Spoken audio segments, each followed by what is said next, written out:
Welcome to the Rapid Regulatory Compliance Training. As new guidelines are continually issued by regulatory agencies, we work to update courses as needed in a timely manner. Since responsibility for complying with new guidelines remains with your organization, you are encouraged to routinely check all regulatory agencies directly for the latest updates for organizational guidelines.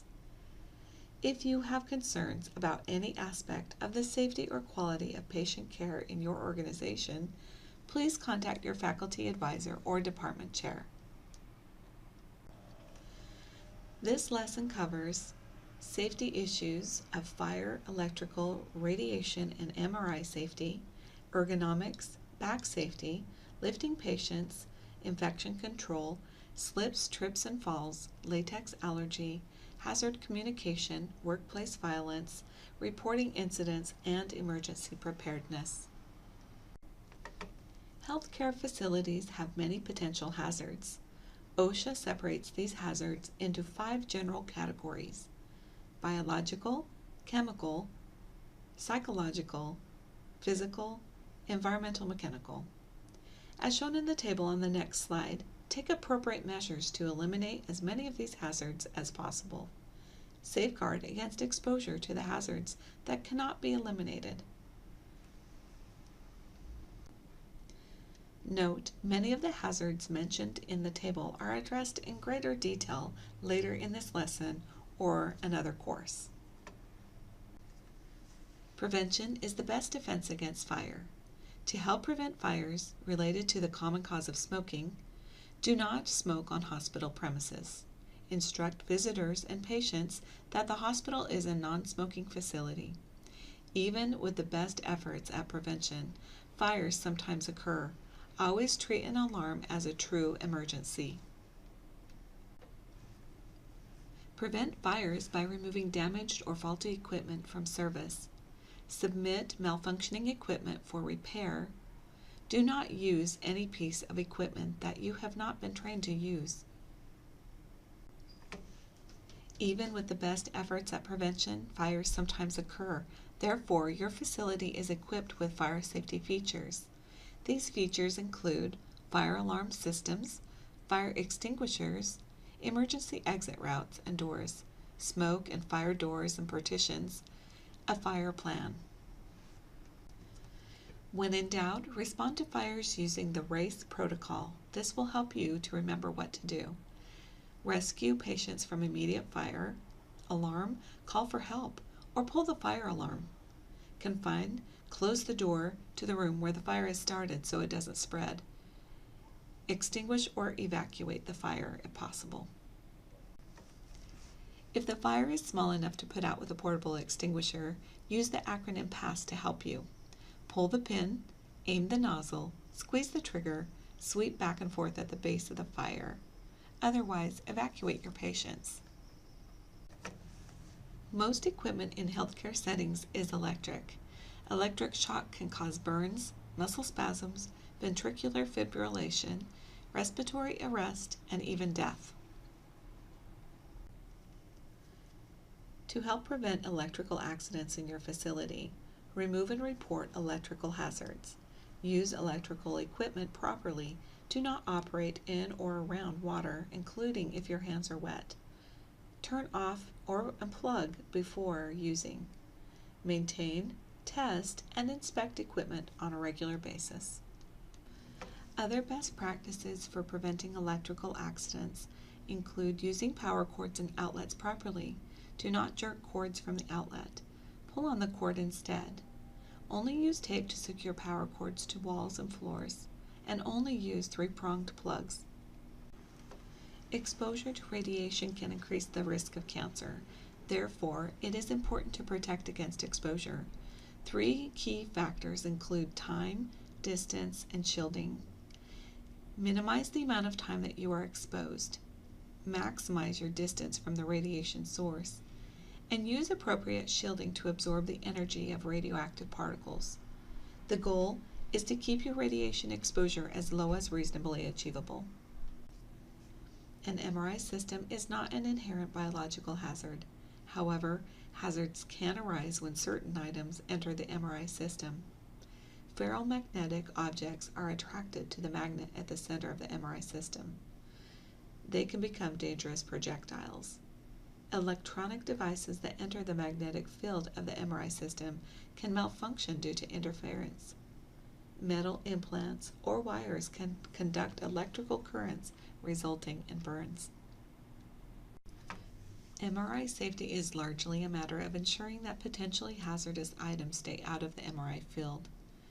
Pulsed radiofrequency fields in the MRI can produce electrical currents in metal implants and result in burns. Electronic devices such as pacemakers can malfunction. All persons should remove all metal objects before entering the MRI field. The word ergonomics means designing work equipment and tasks to fit the natural laws of the human body. Good ergonomic practices can lead to fewer work-related injuries.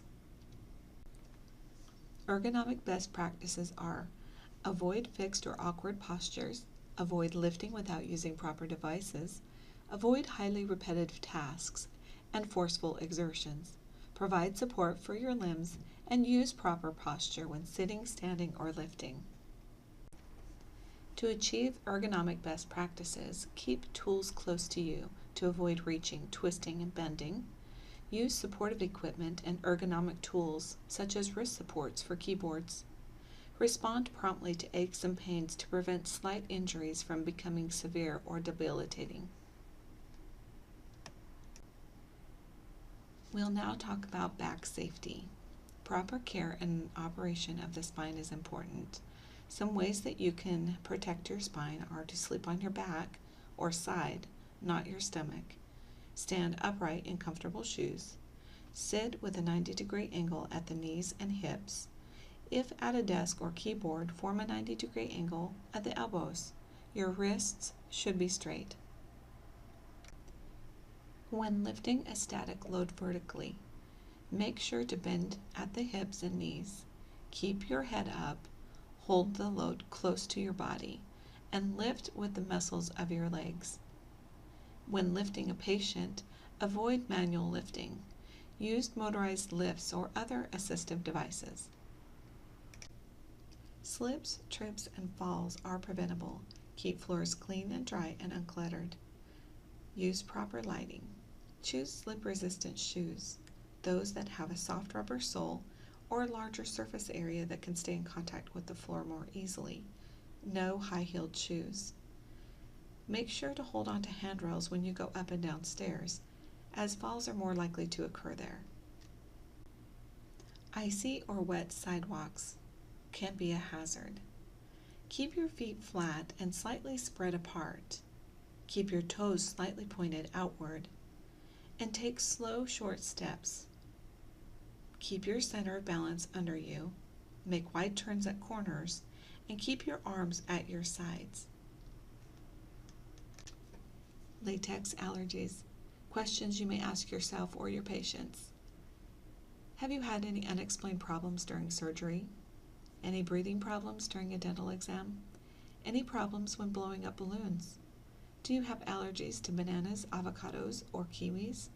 Have you had any rashes or discomfort after a medical exam or using condoms? Any history of allergy or skin problems?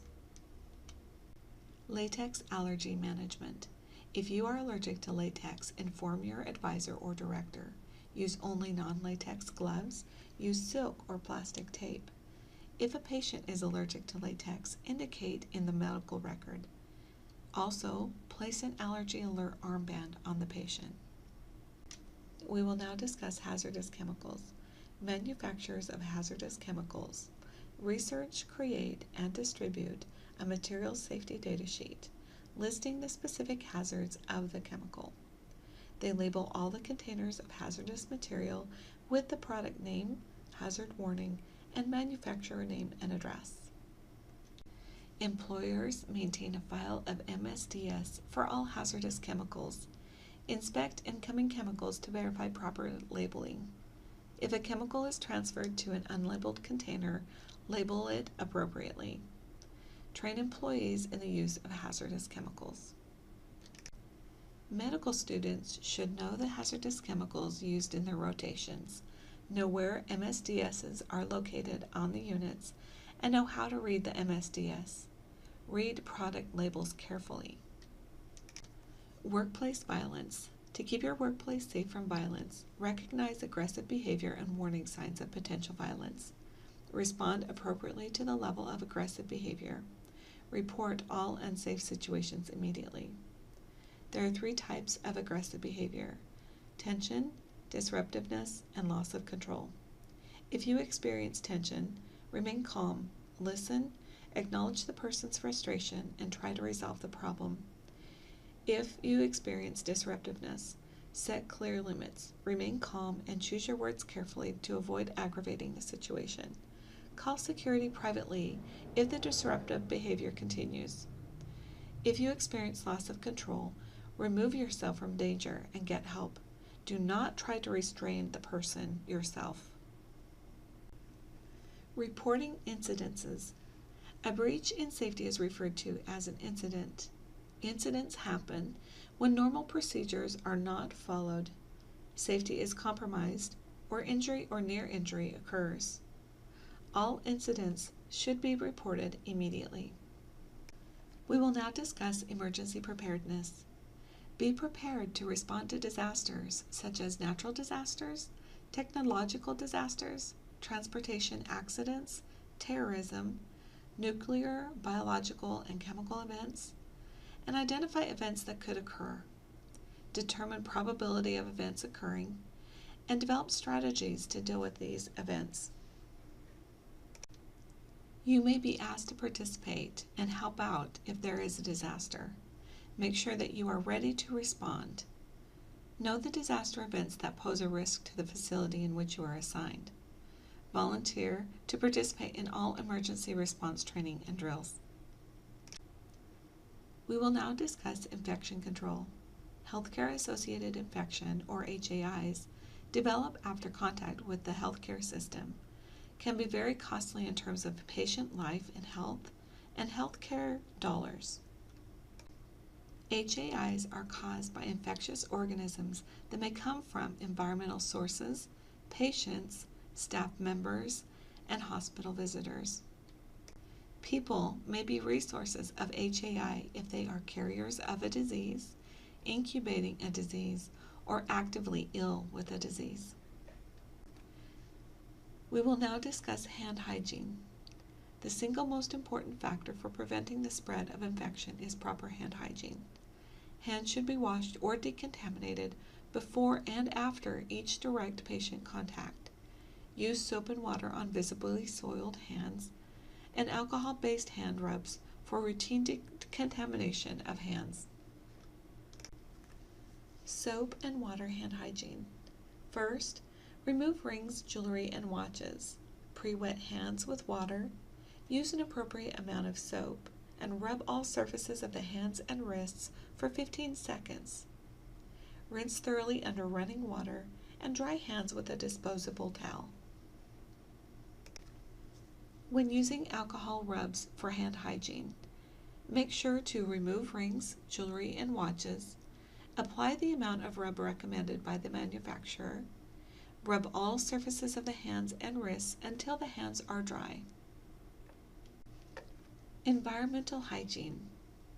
Wash your hands before eating or assisting a patient with eating. Do not eat or drink in patient care areas. Dispose safely of clinical waste. Maintain a visibly clean, pest-free environment.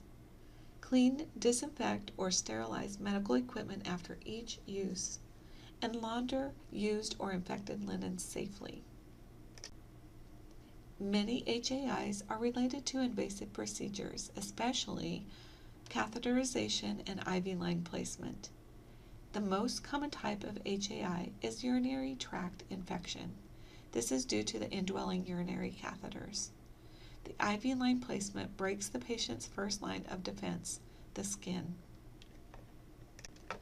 High-risk procedures, such as catheterization, should be performed only when absolutely necessary. Catheters should be removed as soon as possible, and instruments and equipment used for invasive procedures should be properly sterilized before use and used with antiseptic technique. Let's talk about bloodborne pathogens. Bloodborne pathogens are spread by unprotected exposure to infected blood, bodily fluids, non-intact skin, moist body tissues. Bloodborne diseases include AIDS, hepatitis B, and hepatitis C. Standard precautions are used in the care of all patients regardless of their diagnosis. Always wash your hands after touching bodily fluids or contaminated items, after removing gloves, and in between patient contact. Always wear gloves when touching bodily fluids or contaminated items, or put gloves on before touching mucous membranes of non-intact skin. Change gloves between dirty and clean tasks. Additional standard precautions include the use of personal protective equipment to protect you against sprays of bodily fluids. These items include masks, eye protection, face shields, and gowns. Also avoid cross-contamination from soiled equipment and linens. Discard single-use items appropriately. Always keep the environment clean and disinfected. Do not bend or recap needles, and put used sharps in sharps containers. Patients who contaminate the environment should be in private rooms. It's important to protect yourself against airborne particles. They are produced when an infected person sneezes, coughs, or talks. They can remain in the air for a long period of time. They can travel long distances on air currents. And transmission occurs when a person inhales an infectious particle. Airborne diseases include chickenpox, measles, tuberculosis, SARS, and smallpox. Let's talk about contact precautions. Contact transmission of disease occurs via direct or indirect person-to-person contact. Contact transmission is the most important and common cause of HAI. Contact diseases include hepatitis A, respiratory syncytial virus infection, impetigo, conjunctivitis, viral hemorrhagic infections, and rubella. Contact precautions include patient placement. Patients may need to be isolated in private rooms or in a cohort. Gloves, gowns, and hand antiseptics need to be used. Patient transport may need to be limited, and patient care equipment will need to be cleaned in between patients. Droplet precautions. Droplet transmission happens via large respiratory droplets. These are generated when someone coughs, sneezes, or talks. These droplets can travel through the air up to 3 feet. Disease transmission occurs when droplets land on mucous membranes of nearby persons in their eyes, nose, or mouth. Droplet diseases include mumps, rubella, and influenza. Airborne precautions. Patient placement is key. Again, patients may need to be isolated in private rooms with negative airflow ventilation systems. Respiratory protection. Healthcare staff must wear respirators whenever they enter an airborne isolation room, and patient transportation should be limited as much as possible. You have the personal responsibility to protect yourself. Use personal protective equipment, gloves, masks, goggles, gowns, and respirators. Keep your vaccinations up to date. Report all unprotected exposures, and stay home when you are sick.